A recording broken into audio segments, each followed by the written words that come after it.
Good evening. You're listening live to the two Xtreme, no, the Xtreme movie, no, the Xtreme Classics, no, Xtreme TV, Season 1 Sundays. I'm your host, Rob, broadcasting to you live from the Indian Hills Studios in the Pine Hills Palace, just west of Orlando, Florida. I've got Professor Pixel and RDV on the sat phone. We're getting ready to discuss the final two episodes of Season 1 of Fear the Walking Dead, Episodes 5, Episode 6. Gentlemen, good evening. How are we this evening? Doing good. Nice. RDV, you broke 50 degrees today. Is that a high or a low? I don't know, but the zombies are going to be frozen soon. I'm glad you brought that up because that's a nice segue into episodes 5 and 6 of Fear the Walking Dead because they're so far away from the cold, being down in old Mexico, as we like to say. I got to say, the show is pretty interesting, and these last two episodes prove it to me because I wasn't convinced this was going to be a good show, and it made me think of the regular Walking Dead and how it compares to this one, in that this one, like I've said before, and we've talked about it, feels organic, it feels a little gritty, ground level, and here, like I was saying, yeah, there's no cold stuff going on, no snow, no obvious stuff where people say, hey, let's go up to Wisconsin, so then that way the snow will kill them. No, they're just trying to survive day by day, and then here you're still just getting a taste of what's going to happen probably in the characters involved in seasons 2 and whatever would happen. And I have to say, Strand meeting, the Strand meeting that you see there in the quote-unquote jail, I'll call it, and all the different factions going on, I think was great. I loved the actual pimping $10 million yacht that was involved in here and everything else. This show is really taken off in a direction that I like, so I gotta say that I've been pleased for it. But let me go around the horn for you guys and say what your initial impressions are for these two episodes. So Pixel, for episodes 5 and 6, just generally speaking, what are you coming away with? We are watching Travis start to become a man. I mean, really, it's in episode 5 when it starts. Whenever the National Guard is trying to make him shoot a walker. Yes.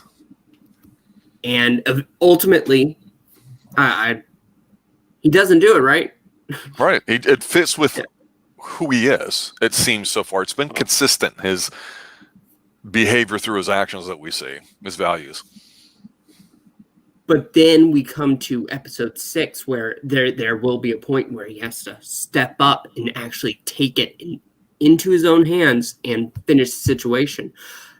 The betrayal of the one soldier, I wish I could remember the name, the one who had Ophelia flirting with him. Yeah. He lets him go at one point. And that comes back to bite them in the ass because he ends up coming back and shooting Ophelia. And he snaps, he attacks him, and he just beats the shit out of him. He does not stop. Yeah, and this is no poetry in motion kind of fight. This is kind of brutal and just down and dirty. And I'm like, good for you, Travis. I was getting a little bit of a chubby there watching this going, okay, Travis is coming out of his shell here, because you get the feeling he's just been kind of beaten down verbally by his now second wife. He doesn't feel like he's been very successful with his kids. He's really got nothing to figure out. And here he is beating the crap out of somebody. And you're like, okay, not only are you consistent with your behaviors, which I can respect you because of that, even if you're a jerk, you're not, but now you're beating the crap out of somebody. Your stock is rising, Travis. RDV, for these two episodes, I'm going to bring something up to you in a moment. You had mentioned to me before, but what's your take on these? Well, I popped because this is where we get to see who Daniel really is. Daniel torturing Adams, in the room in the house. He's got him tied to a chair.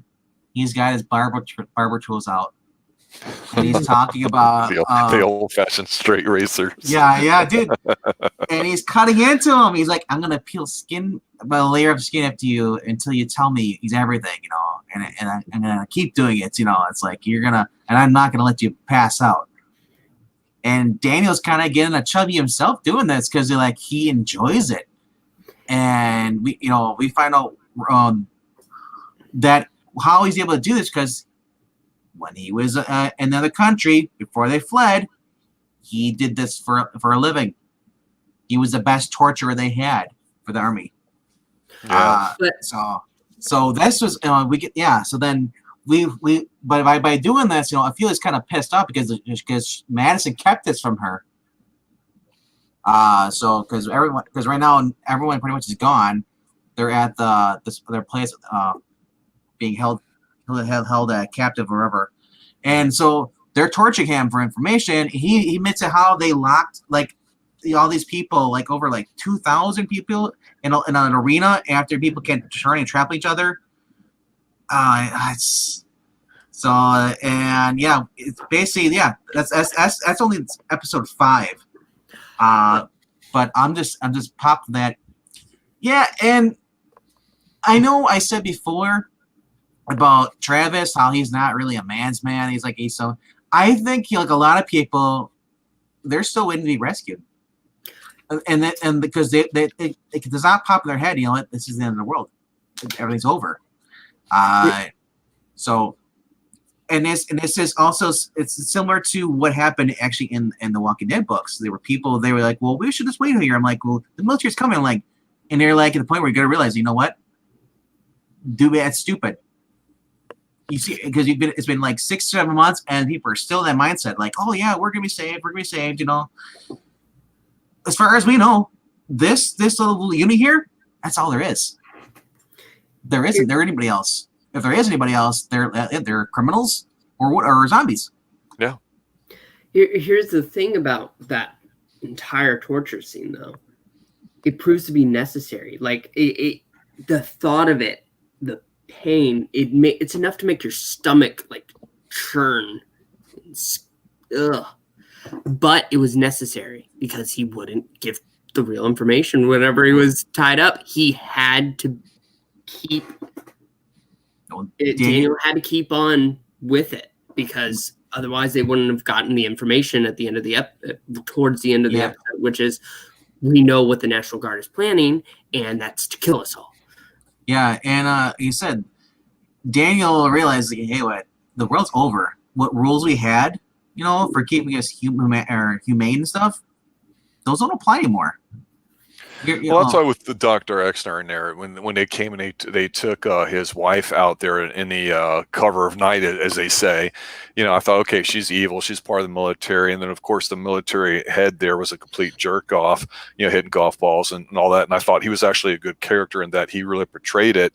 And then of course, what's interesting to me is you even see how the military's how loose of a grip they had on that little fenced off area that these people were living in. And the people were content with being told that, yeah, we're okay. We're just waiting. We're figuring things out. And the military was just content on going along with it. When it's, above the military, I'm thinking all the soldiers were like, yeah, we don't know what the hell's going on. This is bullshit. And so you get them with being fatigued and the loyalty, you see that with them driving away in their tanks and all that. And that's their signal to do something. But I wanted to bring it around to kind of tying that to something you had said earlier on a few weeks ago when we were doing this originally, RDV, and that was with you mentioned about Nick, the drug addict. As I say at the beginning, it's an interesting way to start a show. Maybe not the way I would have done it, but the thing you mentioned before is that if you look at it through the lens of him, like he's the main character, if nothing more, because he's the first one, it makes that interesting. And I think what I've liked so far about these 6 episodes is it's not all about him and not necessarily his decisions. It obviously seems more about the mom and what she's going to be doing. Mm-hmm. But what I really like overall with the show, and I think Nick's version of going through this is the easiest to see on display, and it's this. The show is great when they're kind of dancing back and forth between people being passive, meaning sitting back and trying to just let things happen and dealing with it because that's the way things were before or the way they are now, versus some of the people who said, no, we need to now do things differently. And I think that's when the show's trying to straddle both lines, you see that in, say, the torture scene because action had to be taken. But then you see the teenagers acting like teenagers because there's really nothing else to do. And it's only until something outside with the light from the earlier episode goes off that they take an interest in it. So I just think that that's been, to me, a big surprise for this show, is that it's not just, okay, here's a guy that wakes up from a coma, like Rick does, and goes through everything, and then it's just the people he meets. No, it's not like that. This is definitely, I think, a bit more of a relationship dynamic that I've not really seen to really any great level in the original show, and maybe that's one reason why I'm liking it better. Maybe also because I'm not burnt out on it. But your comment about looking through this through the eyes of the drug dealer and how much of it you can believe of him is great, because he's been fantastic. And I have to say, some of the other characters I'm not crazy about, but you're only starting to see some of the stuff. So I think that's a great way to describe the show. The way I look at it is well, he has the same kind of struggle being a heroin addict, going to withdrawals, fighting. He is the one that's actually making the most effort to survive, because he can die, and he's saying, because if he doesn't get the drugs he needs, to stay alive. But I compare that to with Rick from the main show, Walking Dead. Rick in the coma, he has no idea what's going on, and he's just going through, and he's still kind of injured because he's also kind of stiff. He's been in the coma for like how many months or how many weeks. Mm-hmm. So I like the fact that you're looking from a guy who basically would be considered a loser, and he's actually becoming more adept at what's how to live, how to survive. Yeah. I'm not. But my point is that it's not just Nick though. Nick, the other people, like you said, the mom has character growth. Travis is starting to show a little more character growth. He's starting to accept that, realize like, hey, we're never going back to the way it was before. This was all a good pipe dream. And he's starting to see hey, maybe these good guys or saviors are not really that good. They could be worse than what's out there. Maybe, or there could be, because I know Chris kept saying, well, there might be other people out there. I'm like, well, you don't know what's out there. And my thoughts we always talk about lores when it comes to either vampires or werewolves and stuff. With zombies, they're attracted to sound. If these guys are using guns, how many are they attracting to that camp? That's what I want to know. Because every time you fire bullets, you could attract a whole herd without even knowing it. Yeah, that's true. I've said this before, and I'm going to say it again. This show really takes use of the slow burn into the zombie world, because like we said, Rick Grimes is thrown into the situation. He's reacting to it instantly. These people watch it happening around them. Their lives are changing, and they recognize that, and they have they have the time to deal with it. They really don't, but This is an experience that we didn't get with watching the main show with The Walking Dead, even with the book. It's always from Rick's point of view, where he is just thrown into it, where this is like these people are watching their lives just crumble and fighting that sanity. There's some kind of sense of sanity. Hey, let's not become savage as animals. We gotta still remain human. Maybe we'll be saved, because some people there are leaders, and then there are sheep. There's a lot of people who just follow, will just bend over. You know what? Okay, I don't want to make conflict. Maybe this person will take care of me. And then they're shocked when that person, that was a good person, turns out to be a bad person. And I believe that's Travis. Travis is one of those people that you realize, like, wow, gee, I didn't think he was gonna be a bad guy. And then you could have like Madison might be like, what do you think was gonna happen, idiot? That's what I'm waiting for. One of these episodes, like. It's like it's cute that you want. I'd be like, it's cute that you think everything's gonna be all right, but no. But that moment is what's important. That's why I said these two episodes are really Travis becoming a man. He's starting to understand that being the good guy doesn't always work out, and he knows that he has to take some drastic measures going forward. Yeah.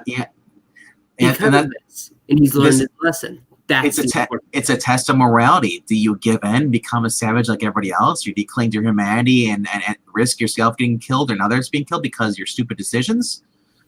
I mean, do you be selfish, or do you give in and become like everybody else? It's like, it's a situation where anything can happen. And I love that with the dystopian futures, there's no correct way to do anything. There's a way, as long as you survive, that's most people's goal. But how you get there, that's up to you. I think what pulls it out here is not the fact that we go, okay, in episode 6, you're gonna have this one big boss battle like we talk about on Mm-hmm. martial arts films, and then the movie's over. They kind of get through the escape part to it and dealing with the fact that they're being overrun and all that. It's really the fact that at this point, you've got like Nick separated with Strand, and then they're all basically trying to meet up, and in their own way they end up doing that. But what I thought was really kind of badass too is after dealing with I was a simp, I got played by this chick, and then I got shot because I was mad and pissy, and I had to take that out rather than survival, which is kind of lame, by the one army guard. You start realizing, okay, everybody in this group you kind of don't like, or they definitely have a big flaw to them or something that's not likable, which I'll talk more about later. But I think with Strand, you don't really know too much about him other than he's a confidence guy, so he's going to be slick. But he does take everybody with him. And after the ascent is kind of gone through and worked itself out, now instead of all these zombies and this big base that we've been through for a few episodes, it changes. And I really, really like the way they ended this, because it was just a small group of them. They basically say, hey, he says, I got a place up here. And they all go to this mansion. And of course, it's a super high-end thing. And then all of a sudden, it's quiet. You just hear the waves coming up to the house. You see the fence up there. And then they talk about the boat that he's got, Abigail, which has solar. It's got, I'm assuming, diesel, all that. I mean, it literally is a 10 million plus probably kind of yacht. It's huge. It can fit all of them. So what's the game plan? Who's going to want to do what? And it's their first chance as a group away from, before it happened. It's a first chance for the group away from before being a part of the army. It's the first chance for them as a group to say, okay, what are we going to do, maybe as a group or not, or what? Because there's not a clear-cut leader, as much as we talked about Nick or even Strand or anybody. It's a good thing and it's a bad thing, because we're not looking for the one person that we can look through their eyes, so we're bouncing around. And like I say, some of these characters are only a few episodes new. Yep. So we're kind of going, I'm not sure, but I really like the sense of, okay, this part is over, and now it just transitions into this other one. How are we going to do it? But they, of course, end because one of their groups, Eliza, she's gotten bit and she just needs to get killed, and that's what happens at the end. But that being said, I like the fact that they got over the hump, as it were, with whatever situation there is. Now they're going to figure out what the hell they're going to do, and we kind of don't really know that, but we just know that there's a big boat.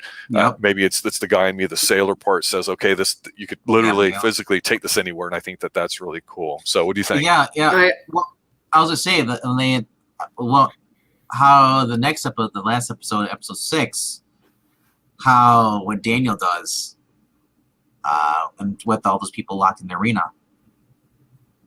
I thought that was pretty. Oh yeah. It's like I said, Daniel is a man I would not want to piss off. I'd be like, that guy's gonna go forever. He wants to prove something for himself, so he goes to the arena to see that there's all those locked in zombies. From the story that he literally extracted from the guy, and well, he does. When they were in the hospital, when they go to the hospital, though, I'm saying like he leads the zombies to the hospital. Yeah. So you're like, oh, this dude's a little. That I popped for that. I was like, dude, yeah. What a man! What a man! What a man! What a man! I was like, Daniel's like, Daniel and Nick are my two guys in this show. Like, I could see them working well together. Strand, he's still kind of shady. Yeah. I do want to take a moment to address what's her name, Eliza. Yeah. Eliza. Yeah. She gives the important information that you have to go through the head, otherwise you cannot take them down. Through the head is the only way to do it, and she basically says, you have to kill me. She recognizes the situation and understands and makes sure that they understand. And that is a noble thing. Even though it's her last episode, she gone, it's a noble thing. I like how Nick says, like, his mom was like, Mom, I've been living this life before this even happened. So I know what I'm doing. Yeah. Welcome to my health. Well, and it's the thing about the mom that is obviously apparent, and we're not bashing whether or not she even likes Travis, because you can make an argument that she doesn't really give a rat's ass for him, at least the way it's presented. Oh. But when the harder she tries to hold on to quote unquote her family, that's where she finds her strength. But the real strength of what actually happens in the group is when her family doesn't listen to her and they end up doing their own thing because, hey, they're older teenagers and they're basically need to grow up. And, your point about Nick saying, hey, I've been doing this my whole time. This kind of makes sense. This is almost easy in a way for him. In a way, that's true, and I think it's really, really apparent that it's really revolving around Madison, but I don't want it to be that way, but that's why I know it's going to be her. At least that's what it seems like. The very ending of this is where they basically Liza reveals to Madison that she's been shot, or she's been bit, and she wants Travis, and Travis is like, well, I'll go shoot her. I'm thinking, couldn't she not do it herself? And first of all, why don't you say goodbye to Chris? Just go give a hug and be like, that's what really messed. You already know your kid's kind of messed up. Well, you're gonna die because even Chris would have had his little moment. He would realize, what, she's been bit, and and I'd rather have the mom do it than have the dad do it because it paints the dad as even more of a bad guy in Chris's eyes. Well, she flat out says, "I don't want Travis to have to do this. I want you to do it for me." To the Travis's fiance. She says it will break him if he does this. Yeah, it's like he's a puss, and that's what they think of him, so therefore you got to do it. It's like girl power, kill me, please. Like I said, I don't think as much as it'll break Travis as it'll break Chris. Chris is already kind of screw loose as it is, and he's already rebellious, hates his dad. Yeah. It's one more thing for him to blame on Travis, and whatever relationship they had before this, I think it ended with this. Yeah, Chris is needs to be on drugs. Way beyond disturbed, and I the only thing I could say is poor parenting, and I don't know, but sometimes you get bad seed. But yeah, he's honestly the scariest one out of all of them because he's not right in the head. But the thing is Alicia, who initially I didn't really care for her because I'm like, they're going to put some bimbo teenager in here talk about stuff. She's actually been surprisingly strong, and I think she kind of acts like a normal teenager here, doesn't totally lose it. She's like, oh my god, there's like so many zombies, whatever. None of that at all. She seems kind of human. I think she's like Nick. Of being that. They both are exceptionally smart. Nick is just the one that he had depression, went to drugs. Yeah. She kind of hit it, didn't really do that stuff. She had the perfect life. What's going on? She had the boyfriend. Let's say that it wasn't a crutch. Maybe she has her own deep dark secrets, but she's come to realize, like, you know what? I can't give in to this, and just start feeling sorry for myself. I got to look out for my family too. She still cares about Nick, and she has it. And Madison is, like I said, it seems like they're setting up Madison to be more of the adult figure, where Travis is this guy. He's like, yes, ma'am. Okay, ma'am. Because he's not completely there. He needs someone else. They're making him the woman in the relationship. They kind of like are. That, where she's the leader. Yeah. And I'm not really upset about that because there are people like that do need someone else. Whether he's looking up to Madison or looking up to Daniel, it's the same thing. And that's the way it works. There's always going to be a leader in a group. Yes. I just need to take a second to side note what you just said. Oh my god, zombies! I can't believe it. That's exactly what Walking Dead World Beyond sounds like to me. Not really. So. I don't know. I've watched 3 episodes of it. It gets better. Well, let's as we finish up here and we want to give kind of our overall view on it. I'll simply start off by saying that I was surprisingly pleased by the episodes. I think the big flaw to me is while you're making the choice initially to show through the eyes of a drug addict, and we don't know how long he's reformed because he tries to whatever. Yeah. But he is smart. I think everybody has their pluses about him. I think everybody's got their definite minuses. I think that obviously with only 6 episodes, they're just saying, okay, we're giving you a taste of where we want to go. I like where they're going with it. I do like how it's not complete blood and guts, guns, shootouts. It's not an action thing to me. It's almost more of a thriller. And when it does more of that and does the dynamics, that's when it's at its best.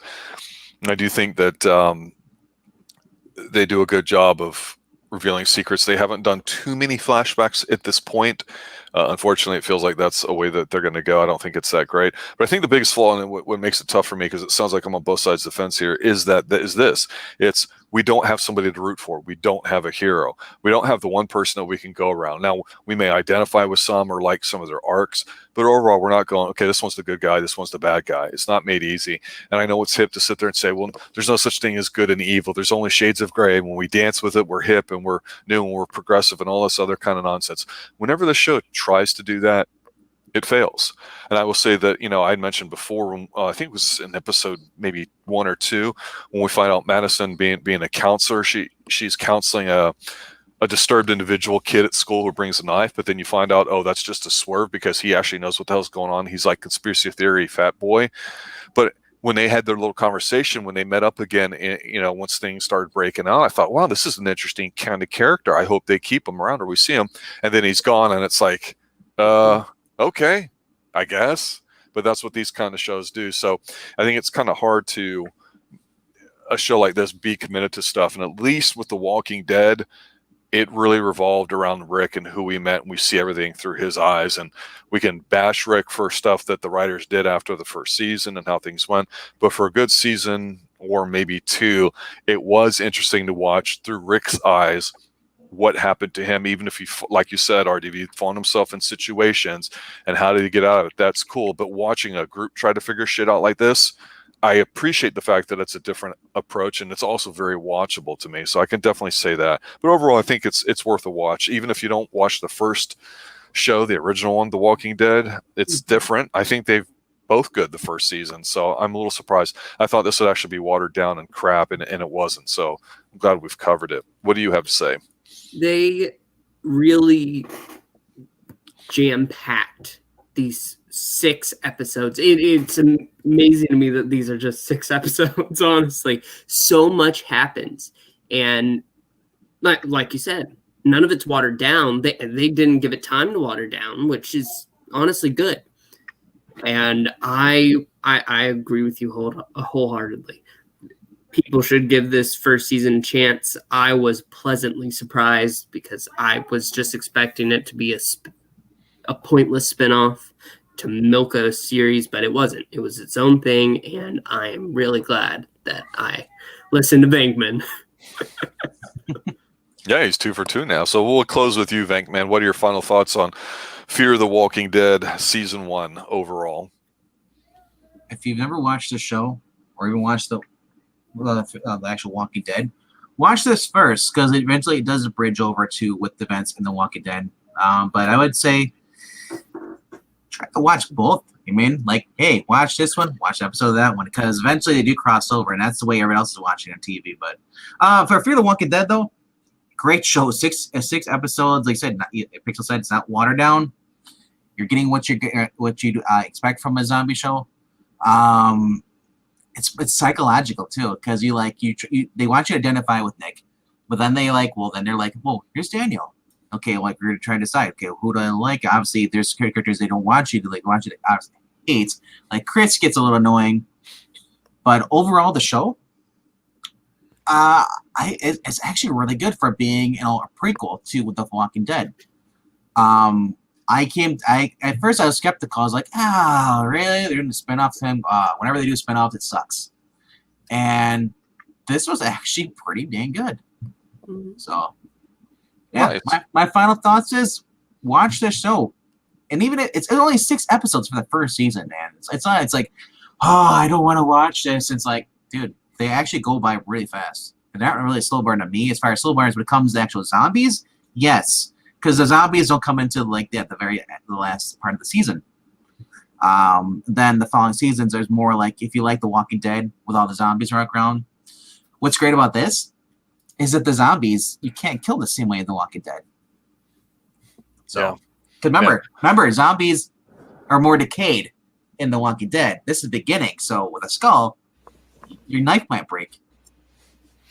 Yeah, it'll be interesting to see what happens with it going forward if we end up doing a Season 2 Tuesdays or something when we review some of the shows we've done here for Season 1 Sundays. As always, I'd like to thank you guys for showing up and doing this. Looking forward to next week dropping a brand new show to be determined. we know what it is, but officially we'll drop it later. But yeah, season 1 Sunday, 6 episodes makes it a quick and easy watch, 45 minutes or so each. Go check it out, Fear the Walking Dead. Like to thank Pixel and RDV for showing up, for all you guys listening, subscribing, sharing, all that stuff. Love hearing from Walking Dead fans, Fear the Walking Dead fans, contrarian points of view. Love it, think it's great. It's why we do this. So thanks, guys, for listening. As always, stay extreme. Have a good night.